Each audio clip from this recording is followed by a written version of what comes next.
Renê, tem aqui, ele está comigo, que é quem trabalha comigo nessa parte de organizar as visitas dos hospitais, certo, Renê? Então, aí. Obrigado. E também da área de saúde.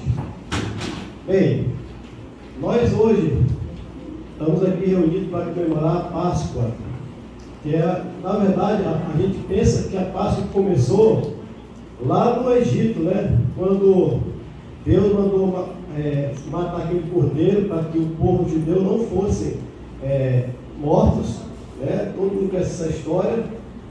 Eles fizeram aquele ritual que até hoje é feito, mas nós entendemos que a Páscoa começou bem antes do Egito. Quando Deus criou o primeiro casal, lá no Egito, lá no Éden ainda, que eles disseram não para Deus, que eles pecaram naquele dia, que eles se esconderam de Deus, eles fizeram roupas de se não me engano, figueira, acho que é figueira, que é uma folha grande, para cobrir a nudez, por causa do pecado. Mas naquele mesmo dia, Deus ele matou um cordeiro. Pouca gente sabe disso. Deus sacrificou um cordeiro naquele dia e fez da pele dele uma roupa para cobrir a nudez deles. Deus não queria uma roupa de folhas, queria uma roupa de cordeiro. E ali mostrando que um dia a única forma de voltar para Deus novamente seria pela morte de um cordeiro. Não pelo esforço humano, não pela religião. Porque a religião é quando eu faço para alcançar Deus. O Evangelho é quando Deus faz para me alcançar. E foi isso que se cumpriu há mais ou menos 2000 anos atrás. Nós fomos distanciados de Deus pela queda do primeiro casal. Nós já nascemos também no pecado. Nós somos pecadores, fazemos coisas erradas. Mas João Batista, quando ele estava batizando Jesus ali, disse: eis o Cordeiro de Deus que tira o pecado do mundo. Então, na verdade, quando Jesus foi celebrar a Páscoa, ele tirou dois elementos da Páscoa, que passou a ser a ceia. Ele tirou o cordeiro, porque ele próprio era o cordeiro, e ele tirou a erva amarga, porque ele ia sofrer algumas horas depois daquela cruz para pagar o nosso pecado. Então, Jesus, ele foi o cumprimento que Deus disse que aquele cordeiro que foi morto lá no Éden, mais ou menos 4000 anos depois, Deus cumpriu a sua promessa que o próprio Deus viria a essa terra para morrer como cordeiro, para que nós tivéssemos uma outra oportunidade de voltar a Deus. Deus fez o que Ele prometeu. E quando Jesus veio a essa terra, Ele nasceu da Virgem Maria. Maria foi a mulher que Deus escolheu para que através da barriga dela, o próprio Deus se fizesse um homem nessa terra. Jesus nasceu de Maria, viveu entre nós, isso é um fato histórico. Mas ele foi para aquela cruz, ele disse: ninguém tira a minha vida. Ele falou que poderia ter chamado uma legião de anjos para salvá-lo, mas ele decidiu dar a vida naquela cruz, porque ele viu você, ele me viu, ele viu você. Ele viu você antes de você nascer, ele viu você, porque ele estava dando a vida para você ter a oportunidade de voltar para ele novamente. Jesus ressuscitou, porque aí nós entramos na Páscoa. Hoje nós estamos comemorando a Páscoa, que significa também a ressurreição de Cristo. Jesus não está morto, ele está vivo. E a Páscoa, tem até um texto que eu vi aqui, diz que está aí no seu convite, que Jesus ressuscitou, ele está vivo, ele não pode morrer mais. E vi uma boa notícia para nós hoje. Quando Paulo escreve aos Coríntios, ele diz assim: olha, se a sua esperança em Cristo só é para essa terra, você é a pessoa mais miserável desse mundo. Porque Jesus ressuscitou e ele deu a garantia de que todo aquele que for dele, que se voltar para ele, também vai ressuscitar. Pessoal, gente, a nossa esperança é que a nossa vida não acaba na sepultura.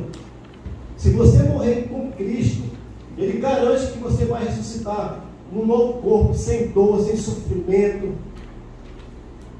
sem depressão, sem ansiedade. Nós vamos ter o nosso corpo perfeito um dia para viver para sempre, 1000 anos nessa terra e depois na eternidade. Foi essa esperança que me move. Se eu soubesse que eu não ia ressuscitar um dia com Cristo, eu ia curtir a minha vida aqui adoidado, porque eu sabia que a minha vida só é essa. eu ia me prostituir, eu ia fazer tudo, eu ia trair a minha mulher, eu ia fazer tudo. Eu tinha que aproveitar ao máximo a minha vida aqui, porque só era aqui. Mas eu creio que a nossa vida aqui, Deus nos deu essa oportunidade para a gente concluir apenas para tomar uma decisão. Onde você vai querer viver o resto da sua vida, a sua eternidade, os seus milhares de anos, os seus milhões de anos, porque aqui a Bíblia diz que é uma neblina que vem e passa rápido. E não é pela religião que você vai chegar a Deus. A Bíblia diz que é pela sua decisão, é um relacionamento com Deus. Não é pela minha igreja que eu vou chegar a Deus. É por eu ter uma intimidade com Deus. E como é que eu faço para dar esse primeiro passo?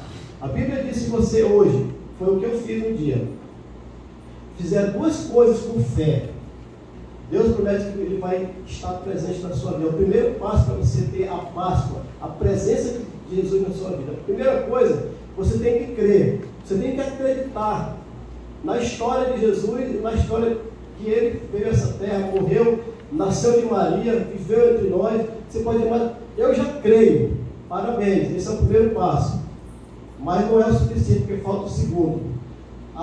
Foi feita uma pesquisa no Brasil, 90% dos brasileiros, olha só aí, é muita gente, 90%, mais ou menos essa estatística,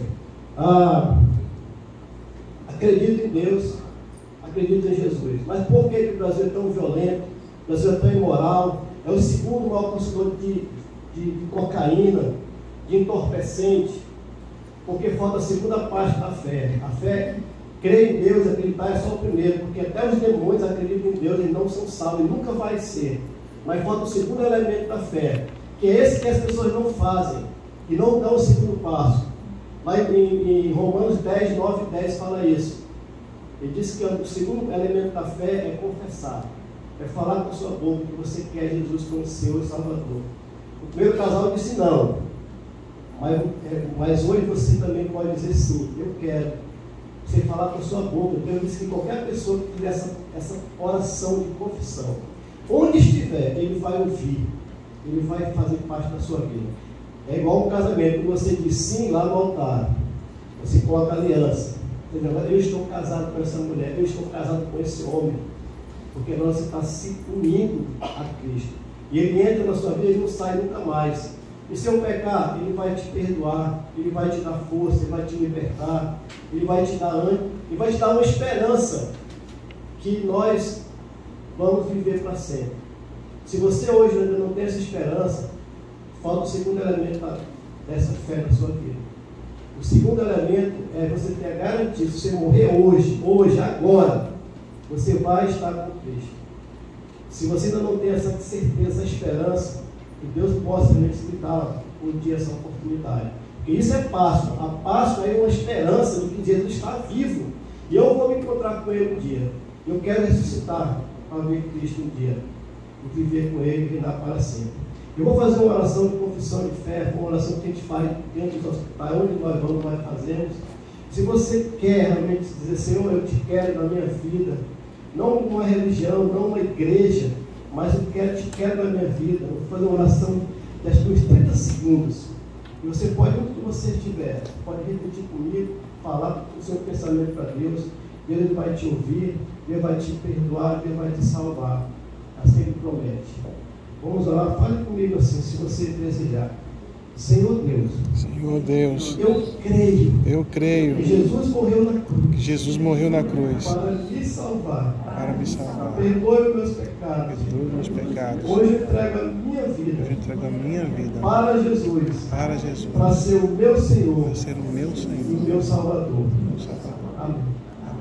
Um dia eu fiz essa oração e Deus nunca mais saiu da minha vida. É um relacionamento para sempre. Há mais de 30 anos eu estou nessa caminhada. Acho que até meu tempo, viu? Ixi, que estourou. Deus abençoe. Muito obrigado pela oportunidade. Obrigado.